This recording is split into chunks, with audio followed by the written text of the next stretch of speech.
Believe me, man, I've had an inspiring morning teaching freshmen this morning who I'm fairly certain at least 40% were conscious at some point. It was pretty interesting. It was like, you read the old studies where if you wear headphones while you sleep and have somebody read to you, you can learn things from that. Have you ever heard about this stuff?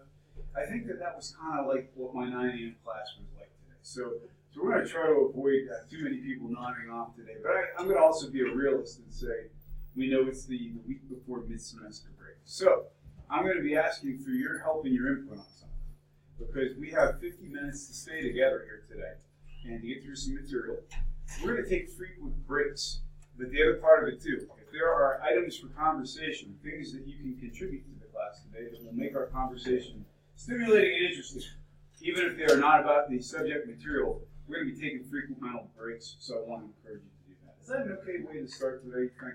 I always believe in full disclosure and honesty. So I'm going to start off the class by asking you guys how you're doing. How are you guys? For our team, rough upset, guys, that was you played very well, you played hard, so I know you had a good match, guys. Anybody else? How was your weekend? Anybody else have any fun? I saw the new Joker movie, and I'm really excited about it. And it's something I don't recommend to just anyone. How many of you have seen it or want to see it? All right. Well, if we get into spoilers today, tell me to stop talking about it. All I can say, we were talking about, we were having some discussion before you guys came in, and this movie will stay with you. It is a haunting and scary performance by Joaquin Phoenix, and I would say, Tanner, would you say that's an Oscar-worthy film? And it's something you don't often say for like blockbusters or superhero films. There were signs all over the theater that said, this is not a superhero film. Do not bring your kids, basically. I would not take a kid under the age of 18 to that movie. It was, the violence and the realism of schizophrenia was unbelievable. So approach with caution if you go see that movie. Guys, today we're going to be moving through chapter 4. There's about this much of a chance we might complete it today, but I'm not going to rush it for the sake of rushing it. That being said, because I have a goal for us to get to our collective bargaining exercise at the end of the semester, we are going to be moving at a pretty good clip after this chapter. I think today, given where we are and given where we are in proximity to the mid-semester break, I'm going to try to do my best to be kind to you guys today. Just some reminders about your final grade in this class is going to be based substantially on that collective bargaining exercise, and I did apply all the bonus points that I had calculated last week whenever we handed in mid-semesters. And by the way, guys, I was very pleased. The mid-semesters looked good. We had a lot of A's and B's in this class, and it was a really nice representation. Just a reminder, on the 23rd, your next assignment is going to be due, and we may even, because I tend to try to be kind to you guys too, I could even move that back to the 25th so you're not having to worry about it your first day back from mid-semester. Is that something that would make you guys happy today? So if I move that back 2 days, could I get like 10% more participation today? Is that a fair exchange? All right, let's do it. I will move that back to the 25th because that also means that you can focus on something more like the mentorship day we have going on. But what I'm going to be asking you to do is tell me, for example, under this scenario, you're interested in working in a small plant in Altoona that makes cell phone cases. And all the people who work there are represented by a union. First question, because keep in mind, you're in Pennsylvania. Can you be legally required to join the union? Why or why not? If given a chance, would you join the union? Why or why not? Irrespective of the legislation. And do you think it's fair, this is an opinion question, to require employees to join the union? I'm asking you to cite 2 sources. And in fact, I said that we could use your text for one of them. I'm actually going to revise that requirement as well because I want your opinion. I'm going to say that I'm going to ask you to cite the text, and that will be adequate. If you choose to use external sources as well, that's fine. But all the answers you need to answer this question are going to be covered right within our text. So I'll revise that in the assignment. And it's not due on the 23rd. What day is it due, guys? 25th. Everybody's happy. Guys, check this out. Just when you thought GM couldn't get any more interesting, other things happen. So here's a video to start off on heavy-duty trucks. Who are Mac's big customers, guys? Who does Mac sell a lot of product? Yeah, they're business-to-business sales all the way. And the idea of Mac trucks, if we see high sales in Mac trucks, what can that indicate in the rest of the economy? What might that indicate? Yes. Businesses are growing. Exactly right, because Mack Trucks are one of the big companies that powers all the other industries in terms of moving products and services. Even right now, when we're talking about the e-commerce economy killing a lot of traditional retail, e-commerce has been kind of good for these companies. Why is that, guys? Why has e-commerce been so good for Mack Trucks? Yes? Because with e-commerce, there's a lot more shipping involved. You don't go to the store and pick something out and bring it home yourself. There's a lot more transport of different types of vehicles. Quite right. We're talking about, these are the companies that power e-commerce in the extent that they're delivering stuff. Even if Jeff Bezos, for example, starts his own shipping and distribution system, which he has, he still needs ways to move stuff. And I don't know if you guys have noticed in this region, have you noticed seeing more tractor trailers with Amazon logos on them lately? Yeah, because we have distribution centers in Pittsburgh and DC now and all over the place. So this is significant because we have the United Auto Workers now on strike for General Motors, still on strike for General Motors. And now we've got Mack getting into the fray here. What could be happening here, guys? What do you think is going on here? Is this coincidental or not? United Auto Workers in 2 locations. What are your thoughts? Or 2 companies, I should say. Yes? It seems to be coordinated in that they're all going on strike at the same time. And because they're in the same union, it's likely they just communicated and decided to stand together on the issue. I guarantee they're talking, for sure. I think it's kind of like a ripple effect. Since GM started it, now other people that are part of the union see like what they might be able to do with the strike, and even before, like maybe if there wasn't a GM strike, they may not have gone on strike, but now they see like, oh, maybe we can also improve on what we have right now. Exactly right. And now, I haven't done enough research on Mack because I literally got this news this morning when I was getting ready for class. It's like, we're going to include this in because it's too recent not to talk about. I don't know if Mack's collective bargaining agreement has expired, if that's what's happening here, or if the strike simply is the idea of what we refer to as a sympathy strike.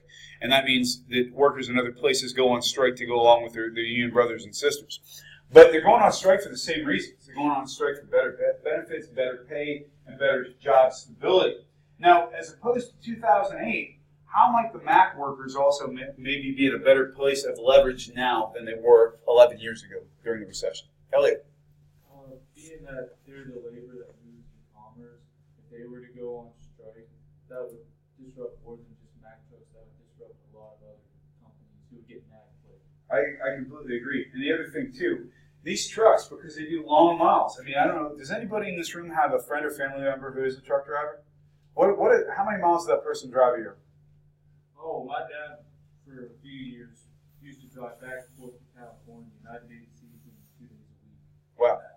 So he's probably pulling 400, 500,000 miles a year. And so when those kind of miles, these trucks break, things break on them, they need upkept and even have safety standards. So we're talking about a company like Mack going on strike. If the parts aren't available, the trucks come off the road, or in an even worse case scenario, unsafe vehicles are on the road around other people too. My point is that the strike that started with the United Auto Workers is far from over. The other interesting part too, did anybody catch who owns Mack Trucks? Volvo. So now we're talking about international companies being involved with this as well. Any other thoughts before we move into the material today, guys? Yes? Why do they always show like 6 little people on strike in that video? There was about 5, and the other video, GM, there's like 6. Yeah, that's an interesting point. And the fact is, I was actually in Cleveland this weekend, so I drove past the Youngstown, Ohio plant, which has been shuttered for some time. And there were actually still 2 GM workers marching with picket signs out front as well. And so I think part of it is there is the prevailing wisdom. When I say this is my opinion. I'm not stating this as fact. I'm stating this as opinion. There are probably some folks who are saying something to the following. I'm making $250 a week to be out here. Screw this, it's cold. I think there's probably some of that. Probably some of it was also the idea, since it's just started, they're assembling into groups who are going to go out and do small shifts. But I agree, it does not create a great public perception. There was some video that came in from the Detroit Free Press, I should show you guys too, though, early this morning of Mack workers in one of the bigger plants actually stopping white-collar workers from getting in to work this morning. So, pretty interesting. So I'll give you one other thing to give you some perspective for your day today, guys. If you think your life is bad, I think I saw the guy with the world's worst job this weekend. If it wasn't the worst, it was pretty close. Remember these guys who were standing in front of sheets, dressed up in old mattresses, literally like ripped up mattresses, and playing trombone to promote a closing sale at a mattress store. And you think to yourself, all the terrible things you might have to do in your life for money, at least you're not doing that. This guy's literally wearing an old mattress chest. You know, I don't know. I would have guessed early on that strike was going to go 2 weeks. You know, I figured they would do some what they refer to as saber rattling, some posturing, and both sides would come to the table. There's rumor even that Mary Barra herself, the CEO, has had private meetings with the United Auto Workers to try to resolve this. This is a bad time for this stuff because right now, here we are in the fall, and this is when all the new year car models come out. So if you ordered a 2020 Corvette, which by the way is maybe one of the most beautiful American cars ever built, you can't get it because they can't finish it. Yes. Yeah, I know recently, I think they moved the expected like delivery and production dates back a little bit over a month for the new Corvettes for people that ordered. So It's going to get worse. yeah. Yes. When I say this, I preface it with the fact that this is a complete and utter guess on my part because I would have guessed the strike would have been done in 2 weeks. At this point, the way they're digging in, 2 more weeks at least, if not a month. If they let this drag into the holidays, people are going to be hurting. And I think to me, if you had to think about this, if you're management, tell me that's not a pressure tactic to say basically, okay, all you guys who are hourly workers, you want to have Christmas presents for your kids this year or not? Can you imagine that? That's a powerful tactic to use against these folks. On top of the fact we're rolling into the winter months, and what happens besides snow and terrible driving? What also happens in the winter with people, especially people with kids? Elliot just gave you a hint. You get sick. Thank you for that hint, Elliot. That was perfectly timed. So you get sick, and if you recall, their health care has been suspended too. So we're putting the pressure on big time. So I'm saying 2 weeks. You know, in fact, will somebody write that down? Because what's 2 weeks from today? What's that date? We'll see how close I am to being right. 28th. Here's the deal. Would somebody else like to make a counter guess to my guess of the 28th? I'm going to say November. November? Let's pick a date. November 5th. Okay. Here's the deal. If it's on the 28th and I win, what do I get? What can I get from you guys if I'm right? Corey, I'll take it. You guys all sign on to that bet? All right. Now, if you guys win, and what date did you pick, Elliot? November 5th. What do you guys get? Okay, hold your hand up. Like this. We're shaking on. Day off class on November 5th. If I win, I get total participation for 1 day in class. Everybody has to talk. Hold your hands up, guys. Come on, I'm serious. Hold your hands up. We're shaking on it. We're shaking on it. All right, it's a deal. All right, guys. When we start talking about democracy, I mean, the term explains what it is, but what unions really promote is the idea that people who are members of unions have a say in what the company does and what their company, being the union, does. So, for example, even though you're one vote, one of the proponents of union membership is that we collectively can represent our interests. We can represent our interests of our people, and that we can have some sort of guaranteed rights, benefits. It's all the things that the unions really stand for. But really, union democracy is all about people having a role and being able to steer the direction of the union. Now, when we start talking about the nationals, for example, if we were members of the United Auto Workers, like the folks that are at GM right now and Mack Trucks, they're members of a national union, which is the United Auto Workers, but they also have a local. And whenever they revise their constitution, or whenever they come in to make new bylaws for the union or whatever, they'll have a national convention, and representatives from every local will go to a national convention, and we'll review the Constitution and make sure that we're doing things that represent our rank and file. How many of you are members or have ever participated in anything involving SGA? So just like you guys go through procedures for bylaws, so do unions. So if you've ever participated in a committee that has to create bylaws, unions do much the same thing. And so we can change our constitutions. Constitutions affect how we operate. Now, conventions used to be a pretty big deal for unions. For example, the United Auto Workers, the United Mine Workers, you remember the one video we watched about the history of the United Mine Workers. That actually came from one of their big conventions. So there's serious business happening at these things, and there's serious money. The things I would like you to remember is that essentially because unions go down to local membership, those locals go to a national convention where they basically try to determine what their priorities are going to be for the year. And so some of the things, for example, we talk about internal government. It means, is our system and our tree, our organizational structure still working, or do we need to revise it? Here's an example of how organizational structures have had to change over the last maybe 50 years. There's a communications medium that didn't exist 50 years ago in the public. What is it? How do we all connect now? Social media and the internet. And so unions had to adapt to that as well because they're old organizations. And you also have to determine what kind of public policy you're going to take. Unions are deciding at their national conventions, how are we going to position ourselves in the public eye?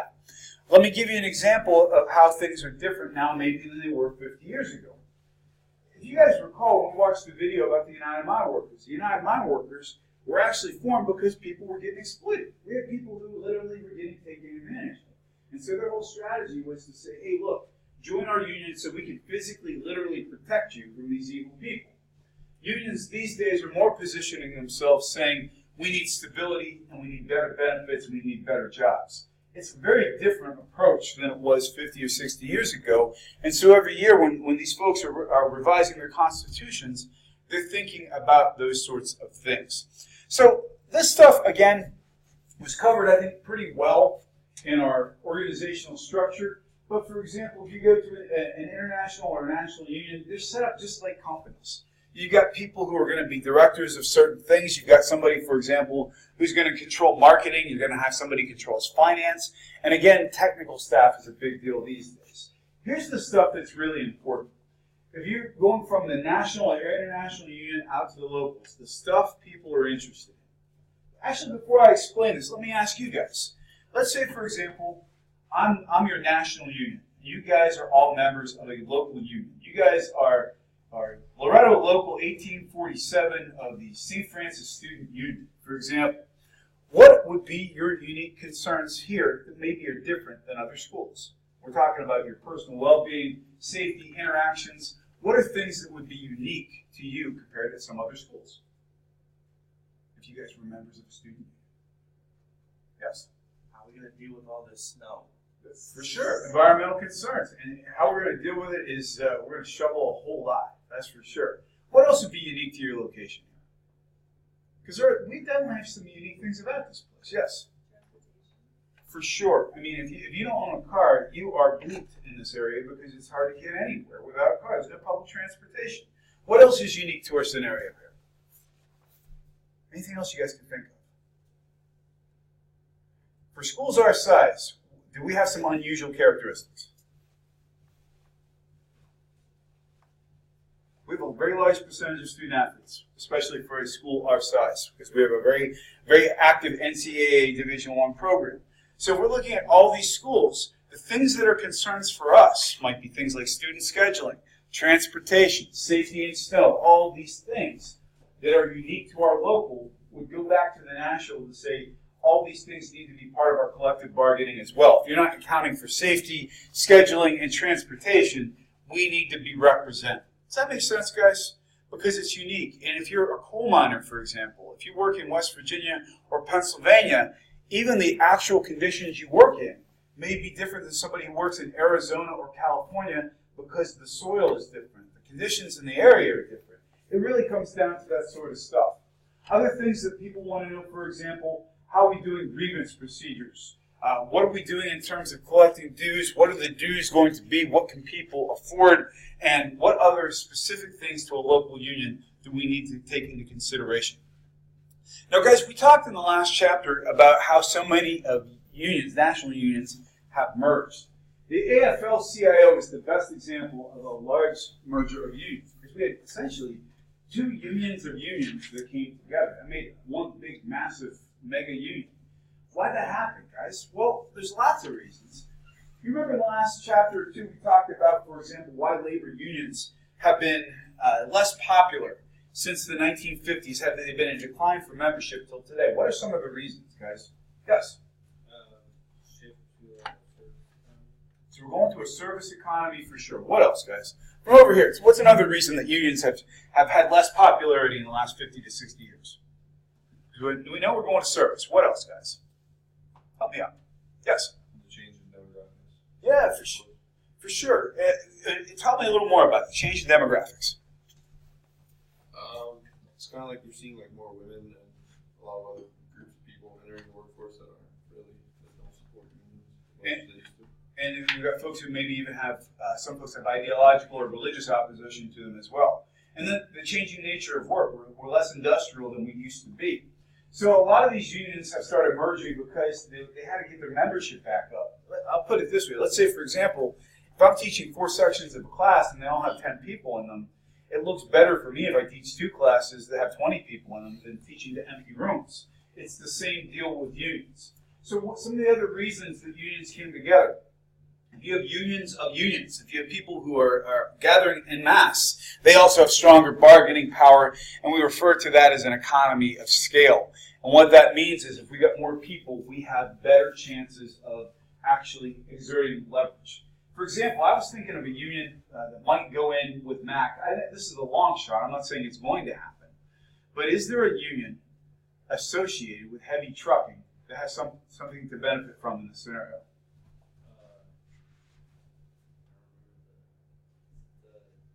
I'll give you a hint. There's no I in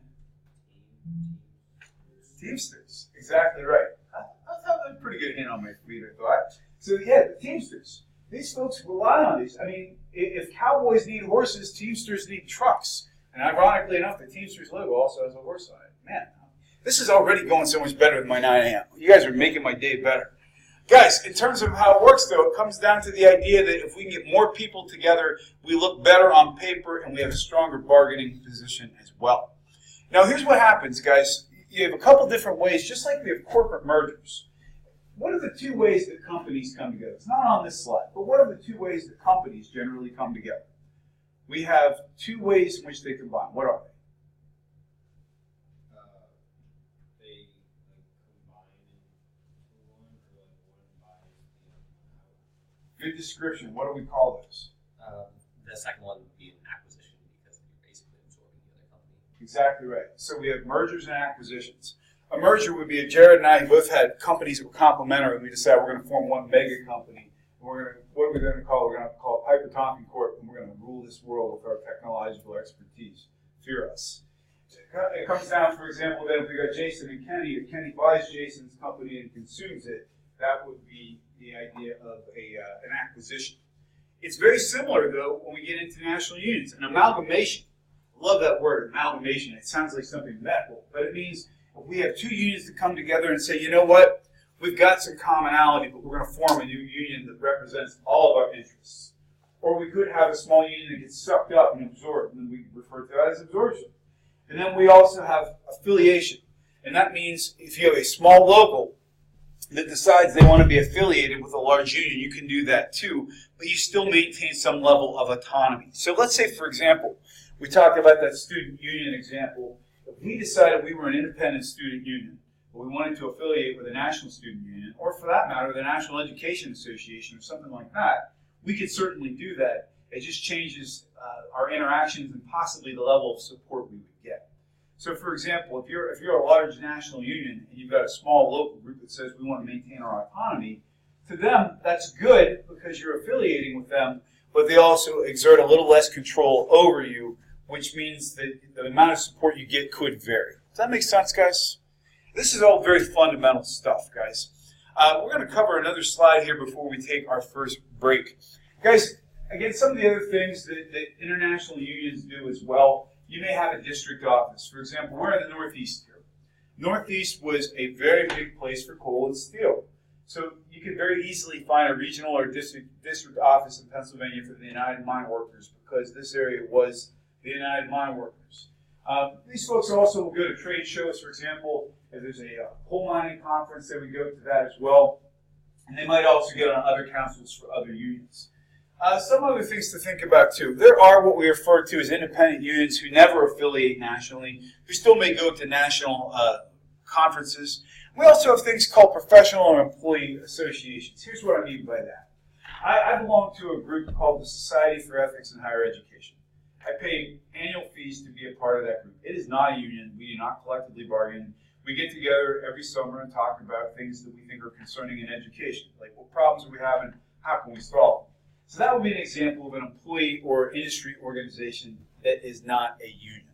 So some of those folks, though, have interactions with unions at some level. Guys, before we move on, because we've been going pretty good so far, it's about 27 after. We're going to take our first break of the day. What question or comment would you like to ask or state? Sir? How accurate was the movie, in your opinion, the killing joke? Well, you know, it was funny. How many of you, by show of hands, how many have not seen the Joker and want to see it? All right, this will be spoiler-free, I promise. There were some suggestions that the book was going to be in some part based on a classic Batman comic book called The Killing Joke. Has anybody ever read that comic? If you haven't, it's like the best Joker story ever. Very minimal basis on that comic. The one thing that is in common, and this is not a spoiler, the Joker is a comedian in both. And that's where that commonality runs out. This movie has much more in common with movies of the 70s like Taxi Driver, and even from the 80s there was a movie called King of Comedy, and they were big budget New York movies. Anybody here ever see Taxi Driver? That movie will haunt you too, and and the fact that both those films, both of them have Robert De Niro in it, and De Niro's in this film too. I cannot say it enough though. If you go see this movie, there are some scenes that are very hard to watch, and there have been reports nationally of people getting up and leaving the theater because they were made so uncomfortable with some of the things that happened. For those of you who have seen it, how about Joaquin's weight loss? He looked like a skeleton. He lost 50 pounds for that role, and he didn't have it to lose. This guy looked like he could be blown away by a strong wind. Terrible. But yeah, that's all I have to say about that. What other questions would you like to ask? One more question or comment, and we'll get back in. Ma'am. Do you have any plans over the break? Yeah, I got some big plans. I'm gonna paint in my living room. Real excited about that. Probably clean my house. I can't tell you how excited I am about that. And I'm gonna write a term paper for a class I'm taking. That's better than a Friday night out with my wife. I mean, what's not to love about reading 25-page scholarly articles and writing 7 to 10-page papers every week? It's a blast. What are you doing over break? Are you excited for break? Yeah, I'm really playing some yet. Yeah. Well, I hope everybody here has a great break. If your entire plan is I'm not going to have a plan and do nothing, I support your plan. So, hey, if anybody here wants to write some term papers, maybe I can subcontract some of the work. We'll see. See if you guys can help me out with that. I'm sorry? How much you offering? Oh boy, give me a page rate. We'll talk. So, but yeah, seriously, it's not fun stuff, but it's part of the deal. Guys, the AFL-CIO, I know I've said this repeatedly, is a mega union, but it's important that you realize just how big this is, guys. In terms of national and international unions, and this number actually may be a little higher now because a couple other unions were talking about affiliating. Sometimes their textbooks are a little behind the curve. 56 nationals and internationals, 60,000 with 3 zeros. Local unions are part of this thing, guys. And if you remember that we also had 1955 was its big merger. Now they claim that they have autonomy between the two unions because, of course, the AFL is skilled, the CIO is unskilled. I think that there's a whole lot of collaboration between these groups right now, and they become more or less powerful depending on the presidential administration. For example, there was a very recent presidential administration in which the AFL-CIO gained maybe a little more power than they had before. Who am I talking about? I'm sorry? What president? Was it Trump? Nah, who was it? It was Obama. He was a very pro-union president. I'm not going to walk through this with you guys because this is right out of our text. But this is the organization. This is the flow chart for the AFL-CIO. So we have our total affiliated unions here, which is the 55 that we talked about. Now, if you've been to a big meeting, I dare you to get ahead of this one. 43 vice presidents. This is like saying, will you pull my head open and punch me in the brain repeatedly for the next 4 days for this meeting? I can't even imagine what that's like to manage. And in terms of some of their sub-departments, it's everything from politics in terms of the type of political lobbying they're doing to how they're getting into legislation, collective bargaining, anything that a union handles, they talk about at their national convention. And again, look at this, 580 central labor councils, and that means we've got different industry groups that are getting together to talk about how they're going to collectively bargain. And then our good friend George Meany has his name over a bunch of their libraries and resources. Look this up in your text. It's not something we need to cover at this point in time. There's one thing I do want to point out, though. You notice up here in the upper right-hand corner of the circle, we got what we refer to as allied organizations. What that means, guys, is there may be groups that are not unions or members of unions who also are affiliated or like the AFL-CIO, and we refer to them as advocates or allies, for example. So, and again, I'm not going to read this to you either, but I put it up there in terms of some of the union benefits that people have available. Guys, if you're a member of a labor union, I know that's very difficult to read. Some unions, for example, have their own credit unions. Some unions, for example, will give you good prices on car insurance. It's not all that different from USAA. Yes, ma'am.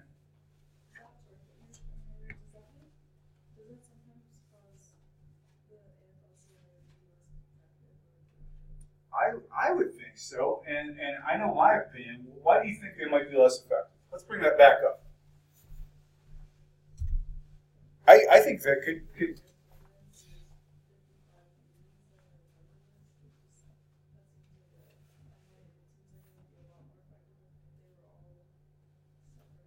I'm thinking it's a B word that goes with this, and it's not doesn't end with a TCH. What's the B word I'm thinking of here? Sure. Bureaucracy. It is loaded as well. And it might even be the first, depending if you're at a conference or not. But I can't even imagine trying to affect change through an organization this size. That being said, if you want to know why we've got so many problems in government right now, sometimes you look at the layers of authority we need to work through to get anything done in Congress, on top of the fact that people hate each other's guts. This comes down to, I think it's a very bureaucratic process. I won't spend much time on this other than to say if you're a member of a union, you might get some really cool discounts at stores and those sorts of things. And we talked, for example, about the use of technology these days. Guys, obviously, people are staying in constant contact with social media, email, you name it. If you consider how people organize these days, it may be a little different than it used to be in the old days. Now, that's not to say, for example, we get into our chapter on organizing, how people organize unions. It's still very common in 2019, if somebody's trying to organize a union, you might literally set up outside the shop's parking lot and hand out flyers. Here, take this home, look at it, read at it, etc., etc. But some of the things I think you're more likely to see these days are things like social media posts or email blasts or people actually going to a web address on a flyer and checking out a web page, for example. Now, something you will notice, for example, how many of you regularly watch YouTube on a smart TV? Have you noticed, by the way, or YouTube on any device, how many of you watch YouTube at least once every day? Yeah, me too, man. That is my micro viewing when I get home. I don't get lots of time to control the TV. That's when I watch it. Have you noticed that the ads on your YouTube are becoming more and more accurate to you? What have you noticed? I don't know, just even like what I watch, what I search. Before it was kind of like loosely related, or sometimes it seemed like they were trying to match it up and it didn't really work. But now it might be like exactly things that I've been looking for or related to what I'm looking for. So it's more like they've actually got it down more. It's getting better. And one of the things you're also going to see for people who are interested in organized labor, for example, or opposed to it for that matter, you will find more placed YouTube ads and social media ads for those kinds of services because these folks are getting savvy now. We're going to talk about it in a couple of slides, but there's actually a group that supports what we refer to as right to work versus labor states. And those are folks who actively oppose unions, and they're getting involved in the social media game as well on both sides of it. So when we start talking about political action messages, one of the challenges of the 21st century is the old traditional media doesn't really work much anymore. Guys, I'm just curious. This has nothing to do specifically with unions. I'm just curious about how you guys think about this stuff.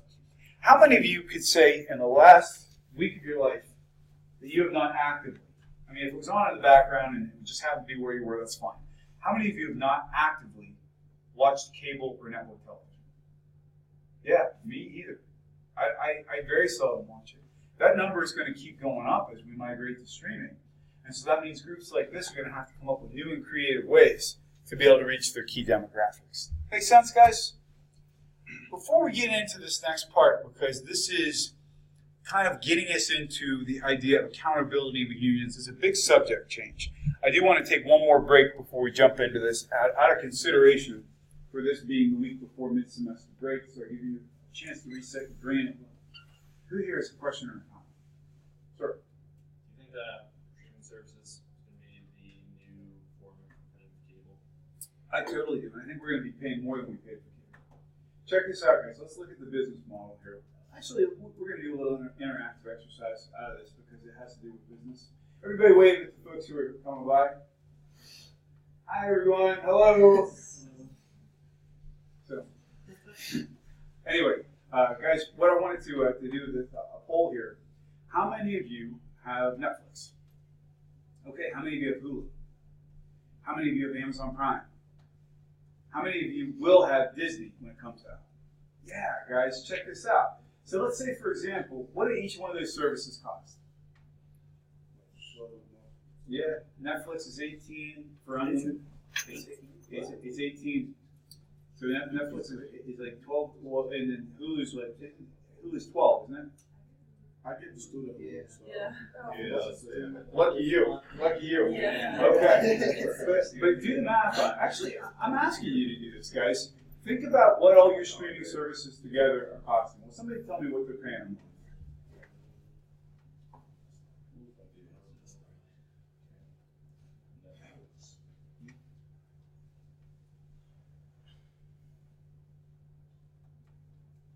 What are you paying a month, Corey? Well, I'm all paid for Netflix, but But say you were paying. yeah, Sam was paid for Netflix. So I got Hulu and Netflix. So a month, I guess that's what, 25. I guess. Yeah, 25. So let's add the 25, and then let's put the cost of whatever your high-speed internet is at home. What do you pay at home? Any idea? My mom paid for that. Probably a lot. She can play with that. So I was saying a lot. Okay. I got a cheap internet package at home, and I got a promotional right now, so I pay about $55 a month for Atlantic broadband. So at that point, we're already up to going on $90 a month when you put this all together with a couple of streaming services. It's not that much different than what cable used to cost. Here's the trick. Let's say I'm Atlantic broadband, for example. Now, if everybody goes to streaming, I no longer have to worry about content. All I got to do is provide the pipeline, and I still win. Because in most areas of the country, most consumers only have access to 1 to 2 types of broadband. There is no true competition in broadband in most areas of the country. That, by the way, was always the big argument about whether or not net neutrality should be a thing. I think that ship has sailed. But the bottom line is, I don't view internet as a truly competitive market. Not in rural areas, and some big cities, yes. And most areas of the country, no. What do you guys think? Yes?